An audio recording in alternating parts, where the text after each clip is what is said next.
사드라 뭐 이런 종류의 말이 있습니다. 그거는 저희들이 굉장히 큰 도전이 되고 있는데요. 마음이 어려워지면은 아무리 바깥에서 빗바람이 불어도 여전히 나에게는 겨울입니다. 오늘 봄바람이 부니까 여러분들 마음이 좀 그래도 높은 것 같죠? 성령의 바람으로 여러분들의 마음이 좀 더 높고, 그리고 또 제가 하는 말씀이 좀 성경 말씀이 좀 받아들이기 어렵더라도 한번 받아들이고 같이 또 은혜를 나누는 시간이 되었으면 합니다. 지난번 설교 때 벌써 2달 가까이 되었네요. 요한복음 3장 니고데모의 대화를 하다가 중간에 마쳤는데요. 그때 그게 거의 1시간이 되었었습니다. 그때 그 본론을 제대로 하지도 못하고 시간이 없어서 축약해서 뭐 하다 보니까 좀 어렵고 이해가 잘 되지 않았던 것 같습니다. 이 니고데모의 대화를 들여다보면 3장이죠. 요한복음 3장. 정말 예수님께서 하시고 싶으셨던 말씀이 가슴에 많이 있었던 걸 볼 수 있습니다. 그걸 다 설명하자면 하루에 대여섯 시간씩 한 일주일 정도 성경 세미나를 하면 좋겠다는 생각이 제가 들었는데요. 오늘은 지난번처럼 너무 늘어놓지 않고 지난번 서론 부분 있었잖아요. 그거를 다른 각도에서 구체적으로 생각해 보고 싶습니다. 그러다가 본론을 살짝 보고 다시 서론으로 들어가서 마치겠습니다. 벌써 2달이 되어서 거의 잊었을 텐데요. 제가 서론에서 뭘 했는지 혹시 아시는 분 있습니까? 요한복음 3장 보면 얼핏 생각나실 텐데요. 3장이 시작되기 바로 전에 성전 정결 사건이 나오고 그 끝부분에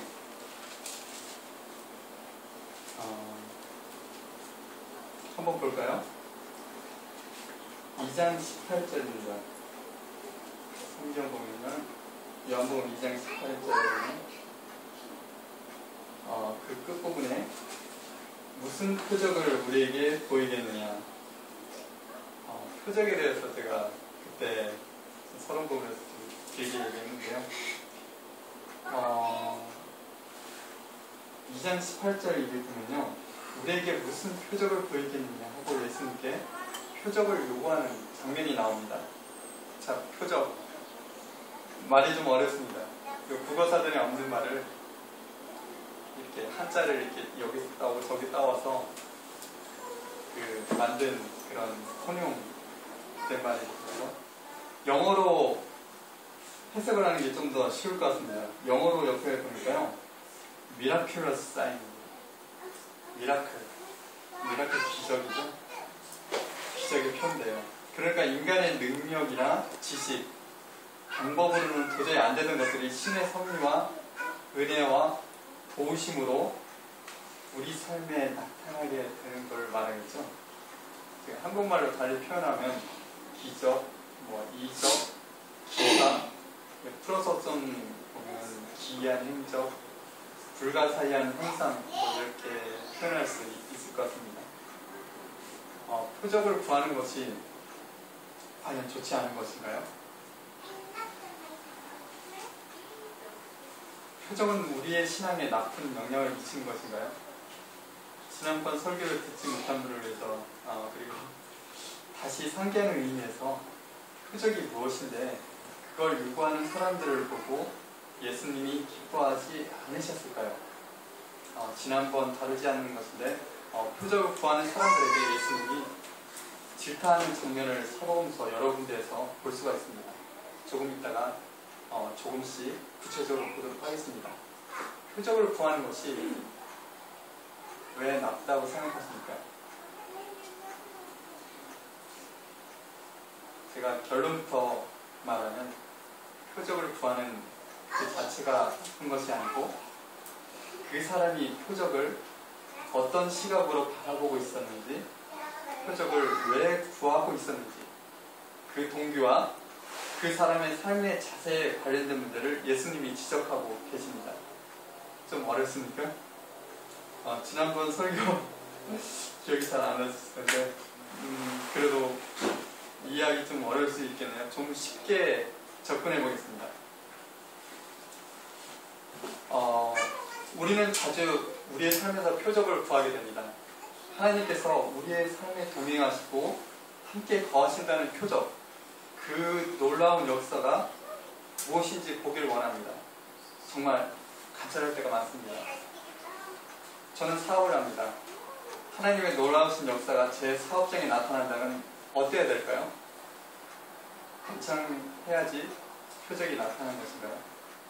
자, 자녀를 키우는데 하나님의 놀라운 역사가 어떤 것인가요?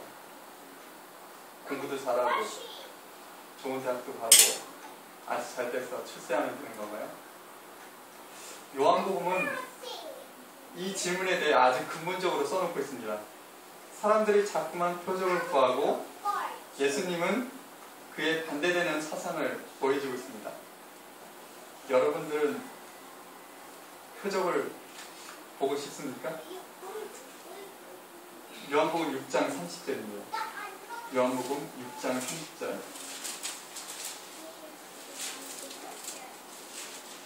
성경 그 절이 나올 때 제가 다 읽지 않고 부분 제가 읽겠습니다. 그냥 끝부분입니다.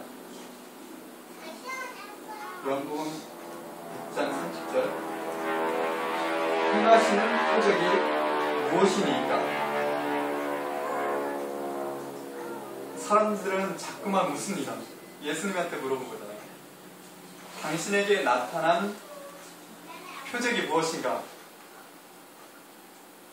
하나님을 잘 믿었다면 당신에게 나타난 표적이 무엇입니까?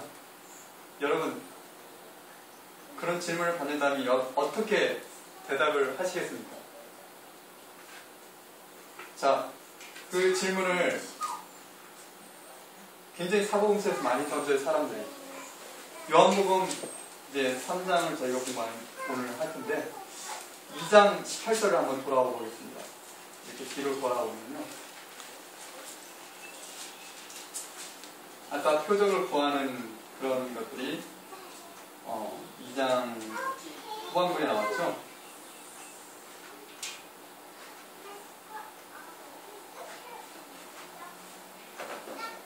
무슨 표적을 우리에게 보이겠느냐? 끝부분이죠. 그 다음에 예수님이 대답을 하고 있습니다. 예수님의 대답이 여러분의 대답이 되길 간절히 바랍니다. 2장 19절 대답하는 것을 보기 전에 자꾸 왔다 갔다 해서 죄송한데요.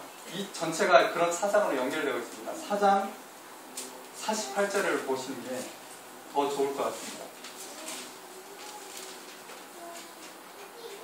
4장 48절. 예수님 대답이 너무 어려워서 그런 겁니다. 4장 48절 누가 한번 읽어보시겠습니까? 요한복음. 너희는 표적과 기사를 보지 못하면 도무지 믿지 아니하리라. 너희는 표적과 기사를 보지 못하면 도무지 믿지 아니하리라. 도무지. 자, 영어로 never입니다. never. 나의 삶에 표적이 없으면 나는 하나님을 신뢰하지 않으려고 합니다. 제가 병이 났을 때 그 병을 치유해 주셔야 하나님을 믿을 수가 있습니다. 사업이 안 될 때 다시 부흥하게 해 주셔야 하나님께서 복 주시는 것으로 확신하게 됩니다.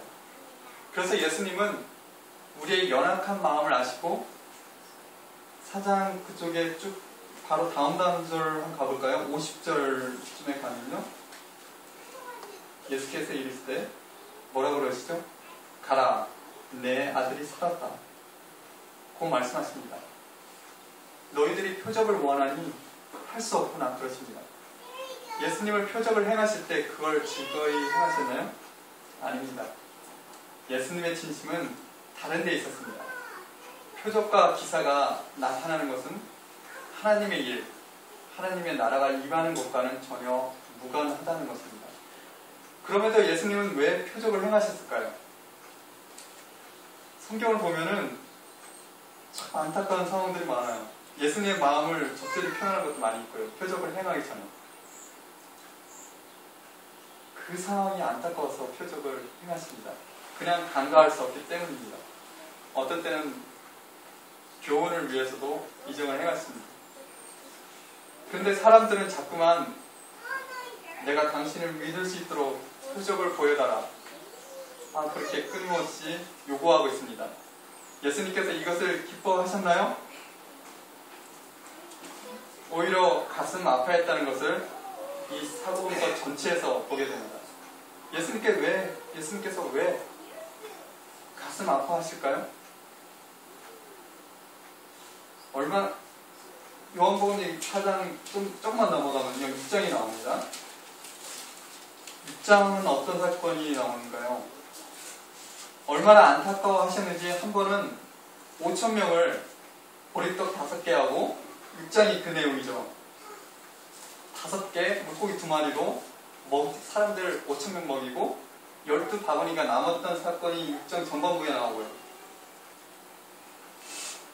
지난번 최성원 집사님 지난주 설교에서 빌립을 시험하던 그때였습니다.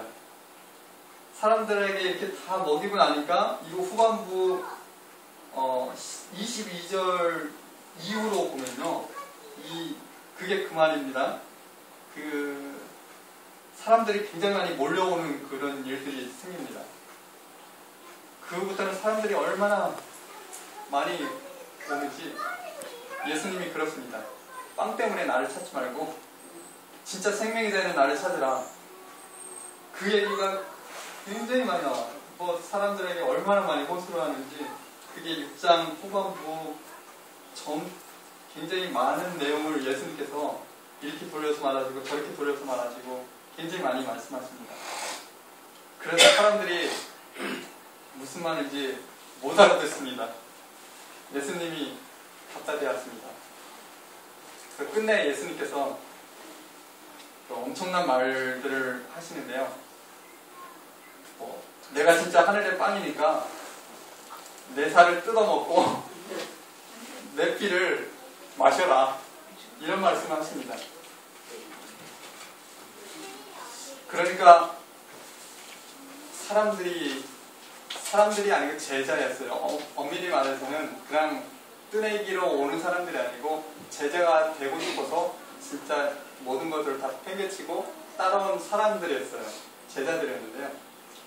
그 엄청나게 많이 쫓아다니던 제자들이 그 말을 듣고 다 떠나고 12명만 남습니다. 왜 그런 일이 벌어지죠? 예수님의 사상을 이해하지 못하는 거죠. 그러니까 한마디로 저분이 나하고 코드가 안 맞는다는 겁니다. 쉬운 말로 코드가 안 맞는다 그러잖아요. 왜 굳이 우리가 당신 표적을 보고 쫓아다니는데 그게 안 좋다 그러냐고. 내 생각을 자꾸 바꿔라. 내 생각을 자꾸 고치려고. 그러니까 제자들이 그게 싫어서 떠난다는 겁니다. 주님께서는 세상 영화를 추구하는 것을 기뻐하지 않으십니다. 세상의 영화까지는 아니더라도 우리가 흔히 범하기 쉬운 게 있는데 먹고 사는 그 일에만 집중하는 것을 기뻐하지 않으십니다. 요한복음 6장에 예수님께서 5,000명을 먹이신 것은 하나님의 능력이 이렇게 임할 수도 있다는 걸 보이신 것입니다. 그런데 왜 굶주린 사람들이 이렇게 많은데 예수님이 오시기 이전에 그리고 또 예수님이 가신 이후에 그런 기적들이 우리에게 자주 일어나지 않고 있는 거죠? 예수님이 답답해 하시는 부분이 바로 여기에 있는데요. 사람들이 막 몰려왔어요. 그 사람들은 당장에 눈에 보이는 가시적인 성과를 내어놓으라고 자꾸 요구하고 있는 거예요. 그런데 예수님이 그게 아니라고 또 말하고 있고요. 내가 너에게 표적을 보여서 가시적인 성과를 보여준 것은 니들이 생각하는 것, 너희들이 생각하고 있는 것과 다르다고 그렇게 말하는 겁니다. 표적을 보고 나를 따르라는 것이 아니었습니다. 표적을 행하신 것은 오히려 반대로 눈에 보이는 가시적인 성과는 중요한 것이 아니라는 것, 그걸 보여주고 싶어서 행하시는 거였는데 사람들은 끝내 그것을 이해하지 못합니다. 요한복음 6장 그 성령 먹이신 그 사건 뒷편으로 가면 성경들이 굉장히 좀 많은데요. 이런 사람들의 속성을 매우 잘 표현하고 있습니다. 제가 그것만 가지고도 한 3시간 정도 설명해야지 좀 이렇게 좀 할 수 있을 분량일 것 같습니다. 사람들이 굶주리고 있으면 하나님이 능력이 없기 때문이라고 생각하기 쉽습니다. 하나님의 능력이 없어서 굶주린 자를 그냥 두고 있는 것이 아니라는 것을 예수님이 보여주고 있는데도 말입니다. 굶주리고 헐벗어도 하나님이 일을 하는 것, 그러니까 하나님의 나라가 임하는 것은 동일합니다. 그런데 사람들은 가난하면 축복 못 받았다고 판단합니다. 어느 정도는 살아야지 하나님이 축복하신다고 합니다. 그러나 예수님은 그것이 아니라고 말씀하십니다. 요한복음 6장 28절 보겠습니다.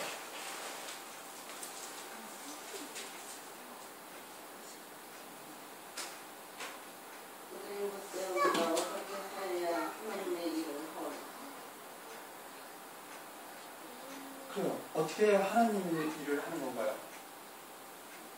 그러니까 예수님이 29절에 그러죠.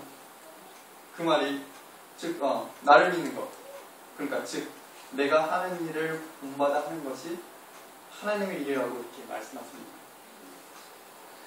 그렇게 하니까 30절에 어떻게 하죠? 사람들이 표적을 보고도 사람들이 그러면 표적을 보이라고 말합니다. 무엇이 하나님의 일인지 보여줘도 또 말해줘도 전혀 알 수 없는 사람들입니다. 그것은 오늘날도 마찬가지입니다.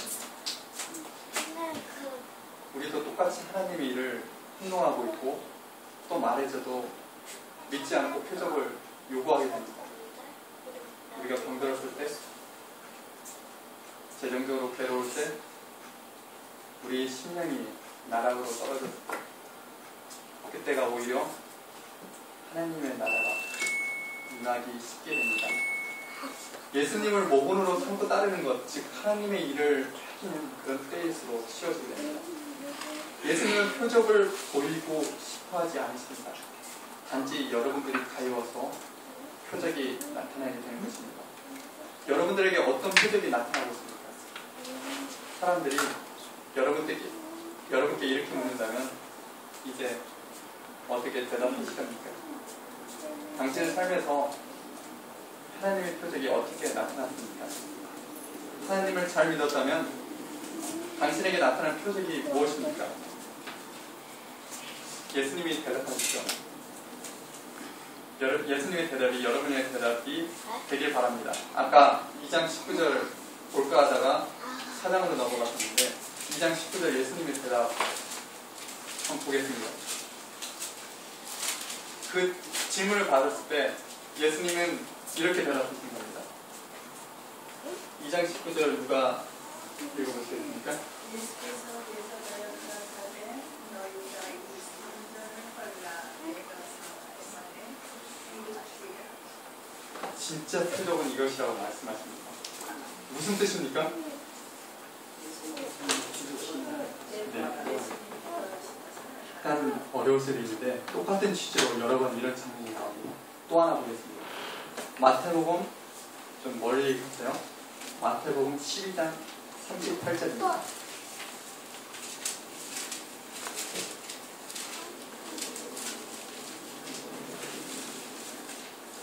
그때 서기관과 바리새인 중 몇 사람이 말하되 선생님이여 우리에게 표적 보여주시기를 원하나이다.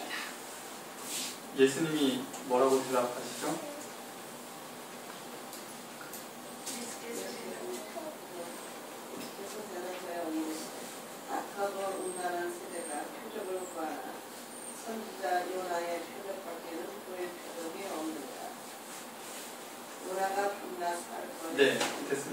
보실까요? 요나가 뱃속에 들어간 거. 예수님이 죽으심을 상징하는 거죠. 아까도 성전을 헐라 죽으심을 상징하는 건데요. 이게 무슨 말입니까? 예수님은 이제 온 나라 주변에서 온 나라 주변 나라까지 인기를 독차지하고 있었습니다. 영성이 널리 퍼져서 어디를 가든지 사람들에게 환대를 받았습니다. 유대 지도층은 너가 세상 영광을 그렇게 차지하려고 하니까 표적을 보여서 우리가 원하던 메시아의 그 사명을 완성하라고 그렇게 요구하고 있었습니다. 그러니까 세상 사람들로부터 인정받는 것, 그러니까 권력을 새롭게 정립하는 것, 그것이 예수님께서 이 세상에 오신 목적, 즉 메시아의 사명으로 생각하는 사람들 앞에서 예수님은 전혀 엉뚱한 말씀을 하고 있는 겁니다. 예수님께서는 자신의 모든 세상 영광을 버려야 한다고 말씀하고 있습니다. 그런 후에야 하늘의 영광을 얻을 수 있다고 했습니다. 사람들의 인기를 독차지하고 존경과 찬사를 받던 그때 예수님을 왕 위로 세우려는 움직임이 막바지에 올랐을 때 예수님께서는 빌라도에게 말씀하십니다. 내 나라는 이 세상에 속하지 않아. 예수님은 세상의 모든 영광을 포기합니다. 세상 사람들은 젊은 나이에 요절했다고 수군거립니다. 여러분은 그때로 돌아간다면 그러지 않을 자신 있습니까? 내 아들이, 내 남편이, 아내가 그런 일을 위해 요절한다면 인정할 자신 있습니까? 예수님은 우리에게 보이실 가장 큰 유일한 표적이 바로 이것이라고 말씀하십니다. 세상의 것은 그것이 명예이다, 돈이다, 명분이다, 아무리 좋은 것이라도 이런 것들은 모두 부질없는 것이라고 말씀하십니다. 그 어떤 것도 악하고 음란한 세대가 구하는 것이라고 말씀하십니다. 우리 가운데 어떤 것이라도 그것이 돈이 되었든 명예가 되었든 자녀가 되었든 간에 자신이 아끼는 그것을 내어줄 때만이 하늘에서는 진짜 영광을 보여주게 되는 것입니다. 여러분 그것이 무엇인지 알고 싶지 않으십니까? 제가 이 짧은 소개 시간에 그것을 다 말할 수 있을까요? 그리고 제 삶에서도 얻지 못한 것을 어떻게 감히 제가 여러분에게 보여주겠습니까? 제 삶에서는 이루지 못하고 있지만 하나님께서 저에게 깨닫는 말씀을 주시고 그것을 여러분과 나누고 그것을 하라고 저에게 말씀하십니다. 사복음서에 보면 예수님께서 그것을 계속 강조하고 계시지만 끝내 사람들은 깨닫지 못합니다. 지금 이 시대에도 마찬가지입니다. 예수님께서 말씀하고자 하시는 복음의 진수는 무엇일까요? 그것을 성경에서 물론 찾아야 하겠지만 더욱 중요한 것이 있습니다. 성경을 아무리 잘 깨달아 알지라도 우리의 삶에서 그것이 나타나고 있지 않으면 오히려 독이 된다는 것입니다. 매 순간 하나님의 말씀의 영이 삶 속에 드러나게 될 때 그것이 예수님께서 말씀하고자 하시는 복음의 진수일 것입니다. 성경 말씀을 많이 깨달았다고 자만하는 것보다 무서운 독은 없을 것입니다. 이것은 특히 저에게 해당되는 말입니다. 오늘 깨닫는 성경 말씀이 여러분과 저의 삶에 나타나기를 간절히 기도합니다. 예수님께서는 하늘의 일을 말하려고 하는데 우리는 자꾸 땅의 일을 생각하고 예수님의 말씀, 그러니까 성경 말씀을 땅의 일로 해석해서 적용하려고 합니다. 우리가 땅의 일을 자꾸 생각하다 보니까 이런 표적도 나에게 유익한 것만 구하게 되는 것입니다. 그래서 그 니고데모의 대화 그 전에 지난 설교에서도 말했는데요. 요한복음 2장 후반부예요.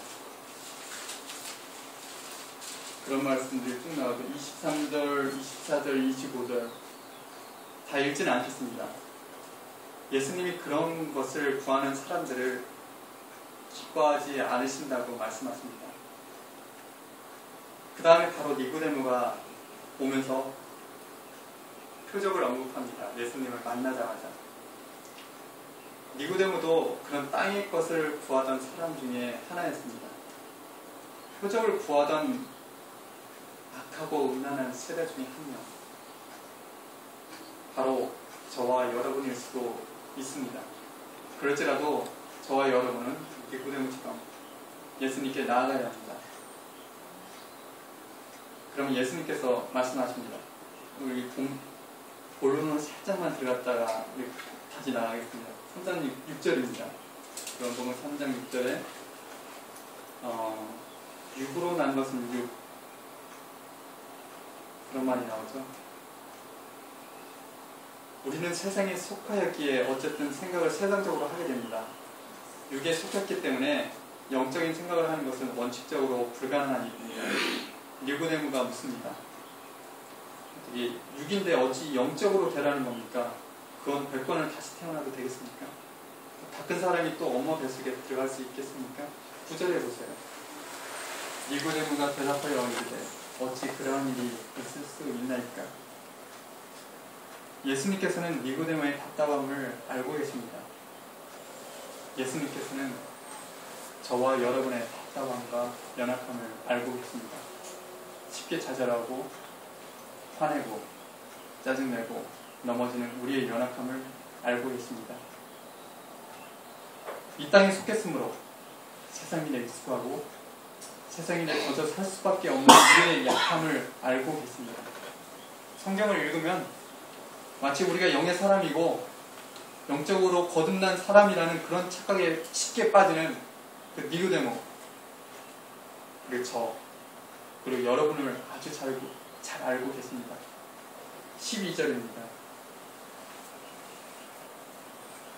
답답한 니고데모에게 땅의 일을 말하여도 너희가 믿지 아니하거든 하물며 하늘 일을 말하면 어떻게 믿겠느냐. 13절 좀 긴데 저번에 설명드렸고요. 예수님께서 말하고 싶어하는 하늘의 일은 무엇입니까? 14절입니다. 모세가 광야에서 뱀을 든 것 같이 인자도 들려야 하리니. 예수님은 그 표적을 말씀하고 계십니다. 들려야 하리니. 들린다는 것은 그 당시 사형 집행에 쓰는 용어입니다. 단순히 들리는 게 아니고 사형 집행에 쓰는 용어를 썼습니다. 니고데모가 가졌던 환상을 모두 지금 깨어버리고 계십니다. 니고데모에게 있어서 하나님이 보여주시는 표적은 이랬습니다. 성경 지식이 많아서 사람들이 물어볼 수 있는 것, 그런 것, 경건한 삶을 통해서 사람들에게 감화를 주는 것, 옳다고 믿는 그 신념을 실천하는 것, 사람들에게 위험 있고 기품 있게 사는 것, 그 모든 것이 하나님이 니고데모하고 함께 계심으로 나타나는 증거라고 자부해 왔는데, 그걸 이루기 위해서 니고데모가 살아왔는데, 예수님은 그조차도 니고데모에게 땅의 일을 버리고 하늘의 일을 받으라고 요구하십니다. 왜 경건한 삶조차도 니고데모의 사는 그 삶을 숨들일 때 예수님은 엎어버리라고 하실까요? 너는 이스라엘의 선생으로서 이러한 일을 알지 못하느냐. 인자가 세상 영광을 위해서 이 땅에 온 것이 아니라 오히려 멸시당하고 모든 것을 포기할 수 있다는 것을 보여주기 위함이다. 그것이 내가 너에게 보일 수 있는 가장 큰 표적이 될 것이다. 그렇게 예수님이 호소하고 계십니다. 아주 중요한 말씀이 이제 곧 나오는데요. 제가 본문을 너무 빨리빨리 지나가고 있었어요. 여러분들이 쫓아오실 수 있을까 모르겠습니다. 예수님은 니고데모가 가진 가시의 껍질을 벗기고자 했습니다. 그것은 이 시대의 모든 그리스도인들도 거쳐야 할 과정입니다.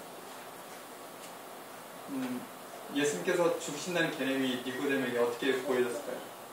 우리는 예수님이 죽었다고 하면 좀 반대일 거예요. 아, 성스러운 분, 나를 위해 돌아가셨어.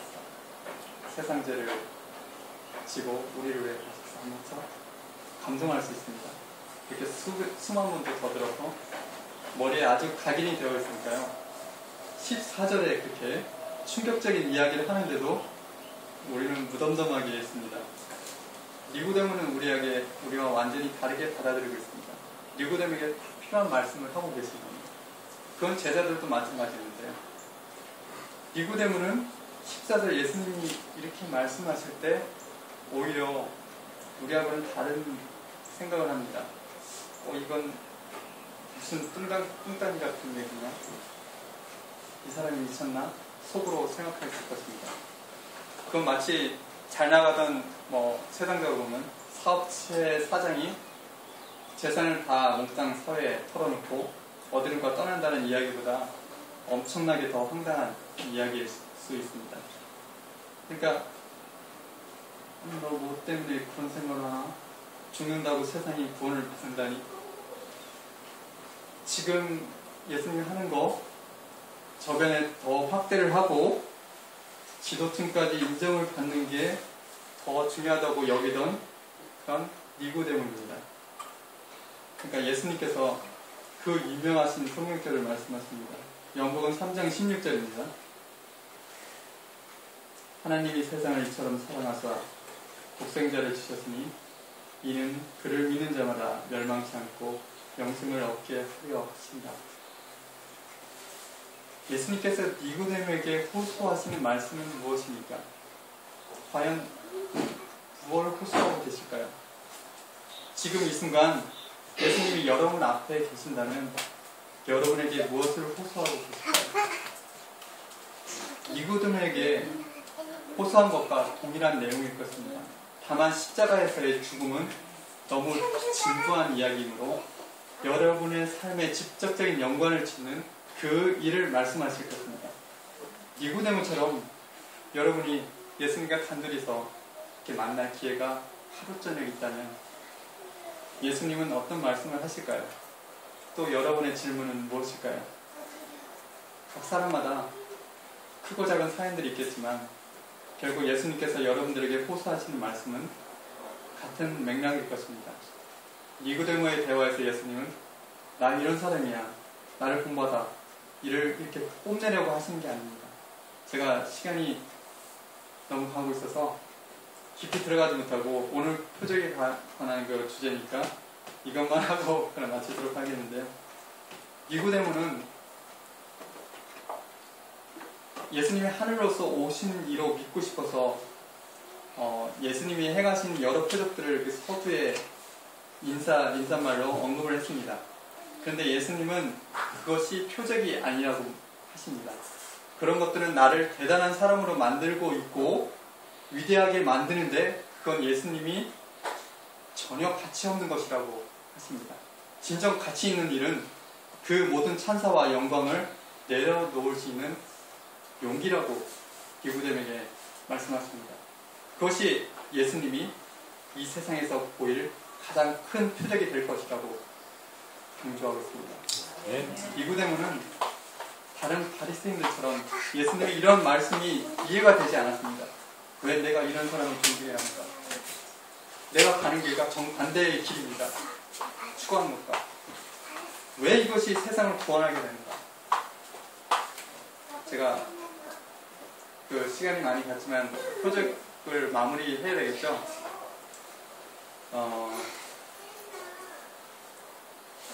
표적에 대해서 몇 개 성경책 두 번 좀 찾아보고요. 제가 마치겠는데요.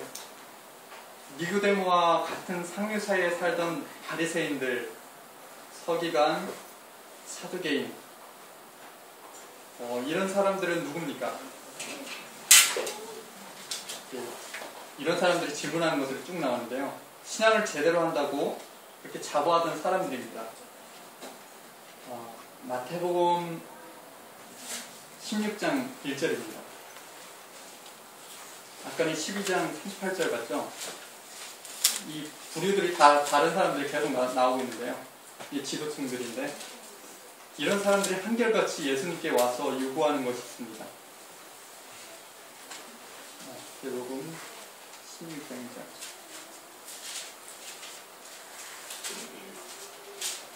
그 1절에 와서 어떤 사람들이 요구하죠? 네, 1절만 보면요. 네, 그렇죠. 하늘로부터 오는 표적을 보기를 청하니 예수님께서 뭐라고 대답하는지 살펴봅시다. 16장 4절입니다.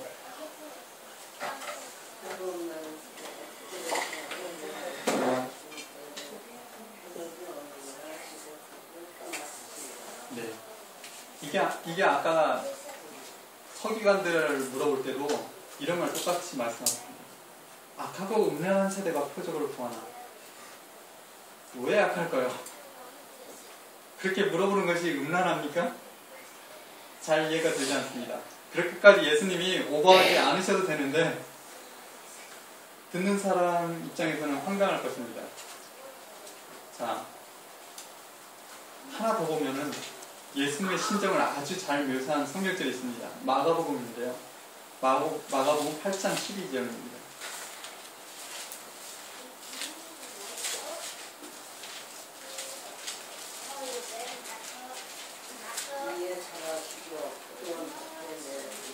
마가복음 8장입니다. 마태복음이 아니고요. 네네, 12절. 예수께서 마음속으로 안심하시는 이시오. 혼자의 인생에나 표적을 구하니 내가 정신적인 일에 이르니 인생의 표적을 주지 않으니 하나님이라 하시오. 예수님께서 마음속으로 깊이 탄식하시네요. 깊이 탄식을 하셨다고 합니다. 네가 어쩌자고 그런 말을 하느냐. 예수님께서 왜 탄식을 하셨을까요? 그게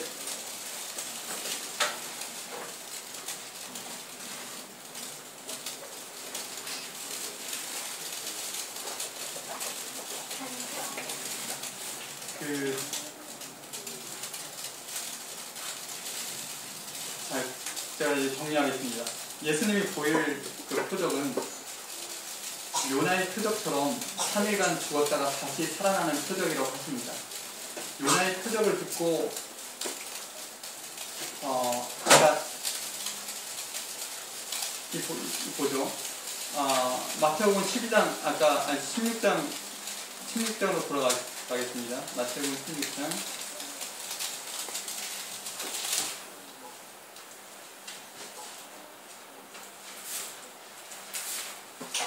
12장입니다. 죄송합니다. 12장으로 돌아가는 게 더 자세한 내용이 나오는데요.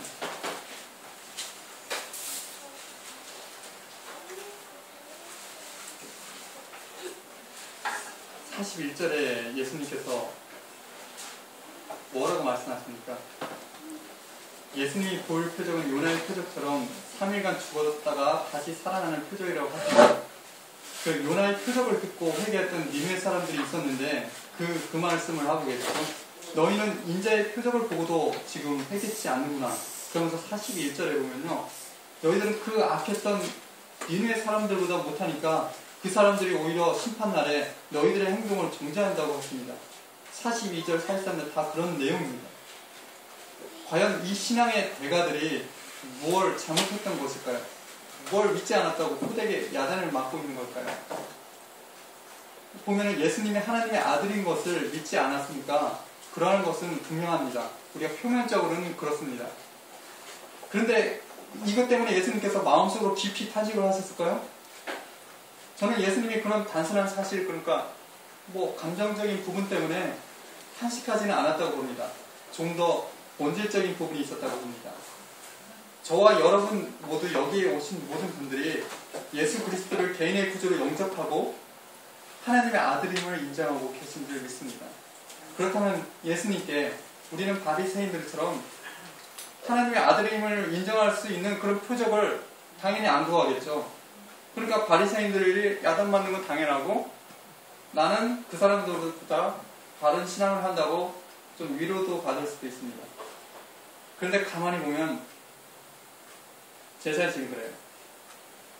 이 바리새인들보다 못하다는 생각을 종종 하게 됩니다. 바리새인들, 사두개인, 서기관들, 이 사람들이 예수님께 왜 표적을 구했을까요? 시간이 없으니까 자꾸 얘기를 앞지게 되겠는데요. 예수님이 지도층에 자꾸만 문제를 제기하고 있었습니다.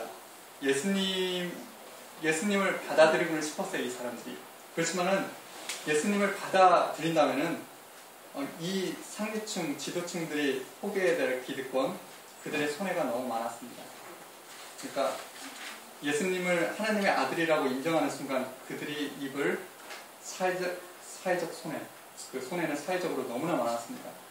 그 손해를 감수하고 인정하기 위해서는, 그리고 그 사람들에게 보상하고 보증해줄 표적이 필요했던 것입니다. 여러분들 예수님을 인정한다고 손해가 납니까? 저에게는 여러 모양새로 그런 손해, 예수님이 나타납니다. 때론 사건, 때론 재정적인 거, 때론 자녀들, 때론 아내, 사업, 친구들, 직원들,